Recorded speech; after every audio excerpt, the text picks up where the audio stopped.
বলবো যতীন, তোমার চাকরি হলো ভায়া? আর কত দেরি গো? আমাকে তো আবার পাশের আরশি গ্রামে যেতে হবে, তারা আছে না।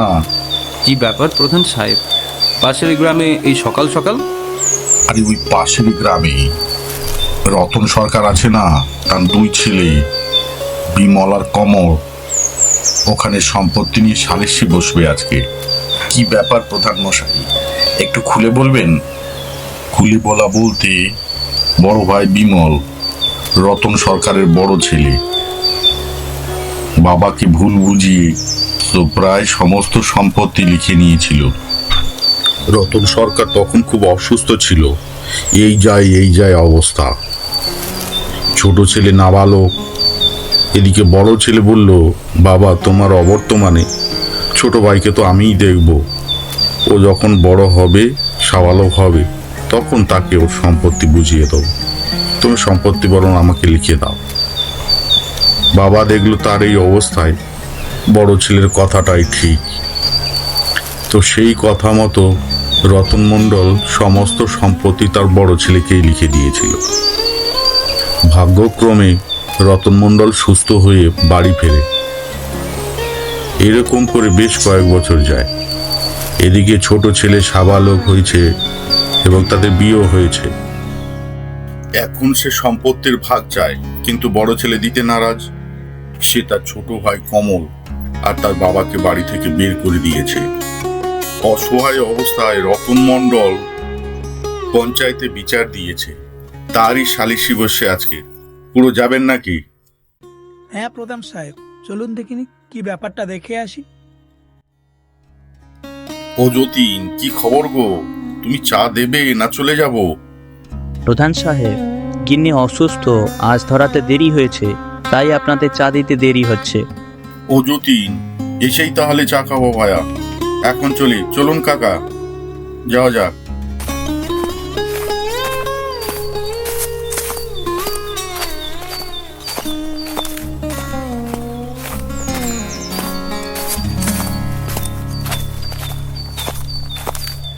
নমস্কার সকল গুণীজনেদের। নমস্কার প্রধান সাহেব, আসুন এই বেঞ্চে বসুন। তাহলে আজকের বিচার শুরু করা যাক, কি বলেন আপনারা? হ্যাঁ শুরু করা যাক। হ্যাঁ শুরু করা যাক। আজকের বিচারের অভিযোগকারী রতন বাবু, মানে রতন সরকার। তিনি অভিযোগ করেছেন যে তিনি যখন খুবই অসুস্থ ছিলেন, মানে মরমর অবস্থায় ছিলেন, তখন তিনি তার সমস্ত সম্পত্তি বড় ছেলেকে লিখে দেন।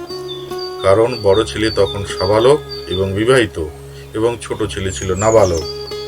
তাই এই শর্ত ছিল যে ছোট ছেলে যখন সাবালক হবে, তখন তার সমস্ত সম্পত্তির অর্ধেক ছোট ছেলেকে বুঝিয়ে দিবে। এখন ছোট ছেলে বিবাহিত, সে তার সম্পত্তির ভাগ চাইছে, বড় ছেলে দিতে চাইছে না, এবং সম্পত্তি থেকে তাকে বেদখল করেছে, ঘর থেকে বের করে দিয়েছে। তো তিনি তাই পঞ্চায়েতের কাছে এর বিচার চাইছেন। আপনারা গণ্যমান্য ব্যক্তিও আছেন, তো তিনি চাইছেন আমাদের কাছে এর একটা সুবিচার হোক। এবার রতনবাবু, আপনি বিষয়টাকে বলুন, উপস্থাপন করুন। দুঃখের কথা কি বলবো আপনাদের, আমি তখন খুব অসুস্থ, আজ যাই কাল যাই, এই অবস্থা। বড় ছেলে বিমল, ওরই কথাতে ওকে বিশ্বাস করে সমস্ত সম্পত্তি লিখে দিই। ও বলেছিল, বাবা তোমার অবর্তমানে আমি ভাইকে সকল সম্পত্তি অর্ধেক বুঝিয়ে দেব। কিন্তু এখন ওর ছোট ভাই কমল সম্পত্তির ভাগ চাইছে, কিন্তু বড় ভাই সে দিতে নারাজ। সে বলছে, আমি সম্পত্তি কিনে নিয়েছি। সম্পত্তি চাওতে বড় ছেলে ছোট ছেলেকে বাড়ি থেকে বের করে দিল। আর বড় বউ আমাকে ঠিকমতো খেতে দিত না। আর বড় ছেলে আমাকে বলে, তোমাকে এখানে থাকতে হবে না, তুমি ছোট ভাইয়ের কাছে গিয়ে থাকো। বড় বউ তোমার এই জামা কাপড় কাচতে পারবে না, তোমাকে এখানে রাখা যাবে না। কমল এত পড়াশোনা করে এখন এই দিন মজুরের কাজ করে সংসার চলে। যদি সম্পত্তি থাকতো, চাষবাস করে অন্তত সচ্ছলভাবে সংসারটা টানতে পারত। এখন আপনারাই বিচার করে দেখুন। কি হে বিমল বাবু, এসব কি? যার সম্পত্তি ভোগ করছেন তাকেই খেতে দিতে আপনাদের অসুবিধা, তাকে থাকতে দিতে, তার জামা কাপড় কাচতে আপনাদের অসুবিধা? আপনারা কি মনুষ্যত্ব সব হারিয়ে ফেলেছেন? দেখুন প্রধান সাহেব, অত ভাষণ দেবেন না। মনুষ্যত্ব ফনুষ্যত্ব বুঝি না। বিয়ে করে আমি চাকর খাটতে আসিনি যে সকলের নোংরা জামা কাপড় ধুয়ে বেড়াবো। আর এটা আমাদের পারিবারিক ব্যাপার, আমরা বুঝে নেব। বিমল বাবু, আপনার স্ত্রীকে সামলান। এটা বিচার সভা, আপনার বাড়ি নয়। ওনাকে বুঝিয়ে দিন, মুখটা সামলে কথা বলতে বলুন। আর হ্যাঁ বিমল বাবু, আপনার বাবার সম্পত্তির অর্ধেক আপনার ছোট ভাইকে ফিরিয়ে দিতে হবে, যা তার ন্যায্য পাওনা বা ন্যায্য দাবি। কি বলেন আপনারা? নিশ্চয়ই তার ন্যায্য পাওনা তাকে তো ফিরিয়ে দিতেই হবে। দেখুন প্রধান সাহেব, ও সম্পত্তি আমার। কি আমতা আমতা করছো? দেখুন আপনারা, এ সম্পত্তি আমাদের, আমরা কাউকে দেবো না। তাছাড়া একটা 6 বিঘা সম্পত্তি তো পড়ে আছে, সেটাতে তো চাষবাস করতে পারে। যত সব কুড়ের দল। সে জমিতে তো কোনো চাষবাস করা যায় না, পাথুরে আর বন্ধা জমি, কোনো ফসলও ফলে না। দেখুন, আমরা অত কিছু জানি না। আমাদের সম্পত্তি আমরা কাউকে দেবো না। আপনাদের যদি কিছু করার থাকে করে নিন। চলো এখান থেকে, দেখি ওরা কি করে।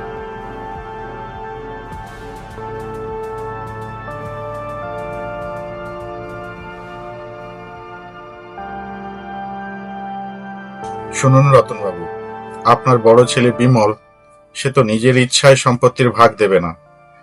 অতএব একটাই পথ খোলা আছে, সেটা হলো আইনি পথ। এখন আপনি যদি চান, আমরা সব রকম সাহায্য করতে প্রস্তুত। কি বলেন আপনারা?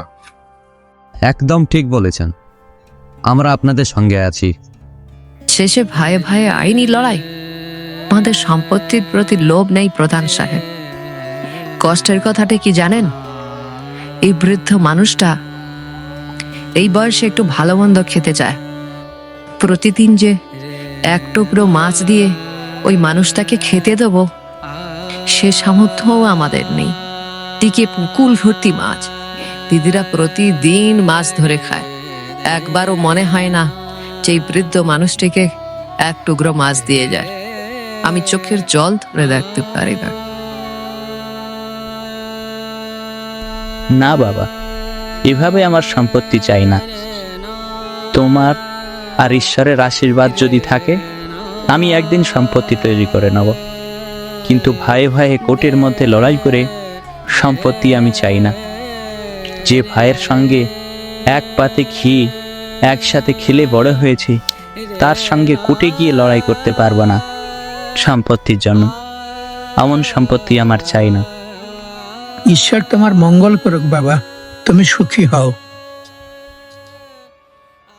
শোনো পার্বতী, আমার কাছে দুটো খবর আছে, একটা সুখবর আর একটা দুঃখের খবর। তুমি কোনটা শুনবে আগে বলো। না না, দুঃখের খবর শুনতে ভালো লাগে না, তুমি সুখের খবরই বলো। সাবিত্রী, আমি একটা চাকরি পেয়েছি। খুব বেশি না হলেও আমাদের চলে যাবে। একটা কৃষি ফার্মে চাকরি পেয়েছি, সুপারভাইজারে।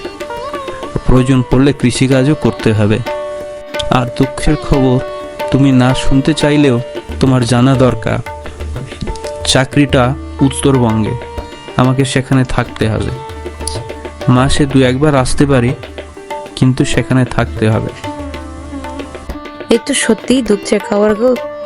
আমি একা মানুষ, বাবার এই বৃদ্ধ বয়সে তাকে আমি একা কিভাবে দেখব? তা আমি বুঝি পার্বতী, কিন্তু কি করব বলো? গ্রামে তো কাজ নেই। একদিন কাজ করলে 10 দিন বসে থাকি। সংসারের আর্থিক অনটন আমাকে কুরে কুরে খাচ্ছে। তোমাকে শক্ত হতে হবে পার্বতী, অন্তত ওই বৃদ্ধ মানুষটার মুখ চেয়ে। তা আমি জানি গো, আমার মনকে শক্ত করতে হবে, অন্তত ওই বৃদ্ধ মানুষটার মুখের দিকে চেয়ে। এই বৃদ্ধ বয়সে ওই মানুষটাকে একটু সুখ দিতে পারলে আমার থেকে খুশি কেউ হবে না, আমার থেকে বেশি খুশি কেউ হবে না। তুমি নিশ্চিন্তে যাও। আচ্ছা, তোমাকে কবে যেতে হবে? আমাকে আজই বেরোতে হবে। তুমি আমার জামা কাপড়গুলো গুছিয়ে দাও। হ্যাঁ, তা গুছিয়ে দিচ্ছি, কিন্তু যাওয়ার আগে তুমি বাবাকে জানাও যাওয়ার কথাটা। হ্যাঁ, আমি এক্ষুনি যাচ্ছি।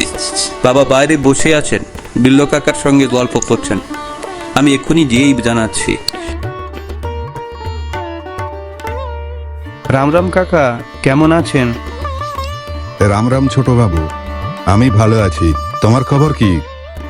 কাকা বাবু, আমি বাবাকে একটা সুখবর দিতে এসেছি, আপনিও শুনুন। বাবা, আমি একটা চাকরি পেয়েছি। বাহ, এ তো বেশ খুশির খবর গো। হ্যাঁ বাবা, খুশির খবর তো বটেই, কিন্তু সমস্যা হচ্ছে আমাকে কাজের জায়গায় থাকতে হবে। আর চাকরিটা উত্তরবঙ্গে, একটা এগ্রিকালচারাল ফার্ম, সেখানে সুপারভাইজারের চাকরি।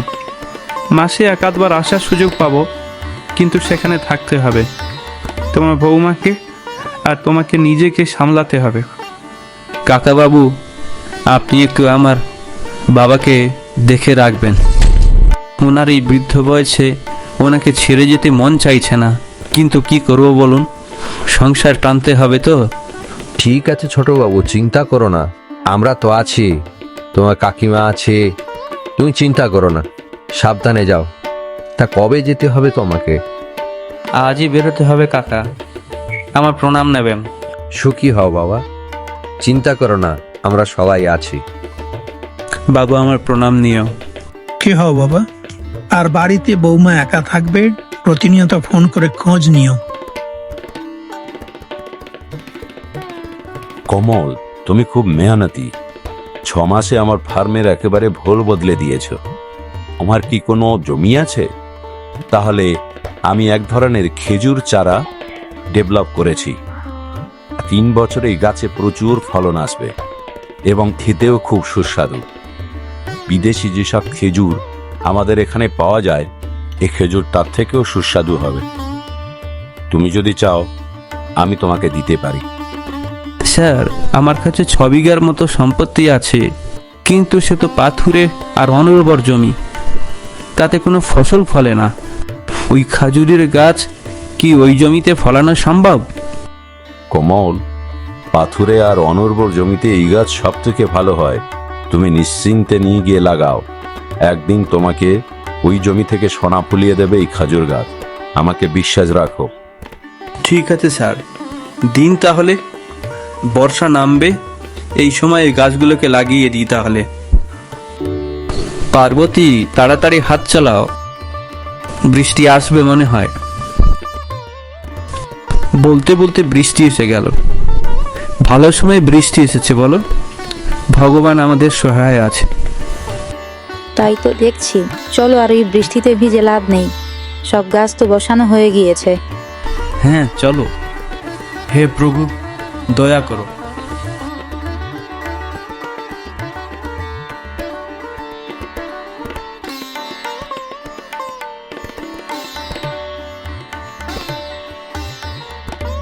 সব চারা গাছগুলো কি বসানো হয়ে গিয়েছে? সে তো সব বসিয়ে দিয়েছি বাবা, কিন্তু খেজুর গাছের চারা বসাচ্ছি দেখে লোকে হাসাহাসি করছে। বড়দি চিৎকার করে বলছিল, আরে পাগল হয়ে গিয়েছে নাকি, খেজুর গাছের চারা বসাচ্ছে। বৌমা, যারা বলছে তাদের বলতে দাও। মানুষের মুখ আর গাটারের গন্ধ কেউ কোনোদিন আটকাতে পেরেছে? তুমি বিফল হলে এরা যেমন তোমাকে কটু কথা শোনাবে, তেমনি তুমি যদি সফল হও, এরাই আবার তোমাকে মাথায় তুলে নাচবে। তাই এখন যেমন ওরা তোমাকে নিয়ে সমালোচনা করছে, দেখবে তোমরা যখন সফল হবে তখন আবার তোমাদের নিয়েই গুণগান করবে। অতএব ওদের কথায় কান দিও না। শুনেছো তোমার ছোট ভাইয়া তার বইয়ের কাণ্ড শুনেছো? নাকি খেজুর গাছ বসাচ্ছে গো। সম্পত্তির চিন্তায় পাগল হয়ে গিয়েছে একেবারে, আর বুড়ো ভামটাও তাতে মদত দিচ্ছে। ভাবো দেখিনি একবার। শুনেছি, আর বাবাও এতে মদত দিচ্ছে। দেখা যাক ওই খেজুর গাছ চাষ করে কি স্বর্ণ ফলায়। কি প্রধান সাহেব, সপার্ষদ কোথায় চলেছেন সকাল সকাল? আপনি কিছু শোনেননি খুড়ো? গা শুদ্ধ লোক ঝেঁটিয়ে যাচ্ছে আরছি গ্রামে। না, আমি তো জানি না কি ব্যাপার, একটু বলো তো। ওপাড়ার রতন সরকার গো, তার ছোট ছেলে কমল সরকার, সে এমন আজব কাণ্ড ঘটিয়েছে যে দেশ বিদেশ থেকে লোক আসছে দেখতে। তার বন্ধা বাজা জমিতে এমন আজব খেজুর চাষ করেছে যে তার স্বাদ ভূভারতে আর কোথাও নেই।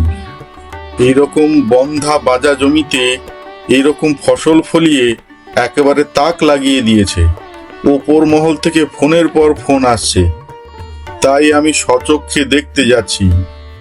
তার এই সাফল্য যাতে সারা দেশের মানুষ জানে, তাই একটা প্রোগ্রাম করা হবে। ওপর মহল থেকে অনেক লোক আসবে, তাই আমি সচক্ষে বিষয়টা দেখতে যাচ্ছি। আপনিও চলুন না, নিজের চোখে দেখে নেবেন। চলুন চলুন, আমিও যাব, দেখি কি আজব জিনিস হয়েছে। আরে ইন্সপেক্টর সাহেব যে, আপনাকে বাগান পাহারা দিতে হচ্ছে? আর বলবেন না প্রধান সাহেব, পিপিলিকার মতো লোক আসছে দিক বিদিক থেকে, আর সকলের একটাই অনুরোধ, একটা খেজুর খেতে দিন। কমলবাবুর অনুরোধ আর ওপর মহল থেকে অর্ডার আছে। এখন আমরা নিরুপায় কি করি বলুন? 20 জন কনস্টেবল পাহারা দিচ্ছে এই বাগানকে, কাউকে এই খেজুরের আশেপাশে ঘেঁচতে দেওয়া হচ্ছে না। দেখুন তো, এরকম খেজুর দেখেছেন কখনো? না ইন্সপেক্টর বাবু, বাপের জন্মেও দেখিনি এমন খেজুর।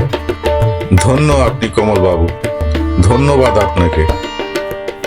বাবা, বর্দি ভাই এসছেন আপনাকে কিছু জানাতে। বর্দা ভাই নাকি খুবই অসুস্থ, তার নাকি হার্ট ট্রান্সপ্লান্ট করতে হবে। হার্ট? তা সে বস্তুটি তোমাদের আছে বলে তো আমার মনে হয় না বাবু। আর আমার কাছে তোমাদের দেওয়ার মতো আমার কিছু নেই। বাবা, আপনার ছেলে খুব অসুস্থ, অপারেশনটা না হলে তাকে বাঁচানো যাবে না। আর ভাইদের তো এখন অঢেল টাকা, তাই বলছিলাম। ওকে দিদি ভাই, আমাদের টাকা কি তোমাদের টাকা নয়?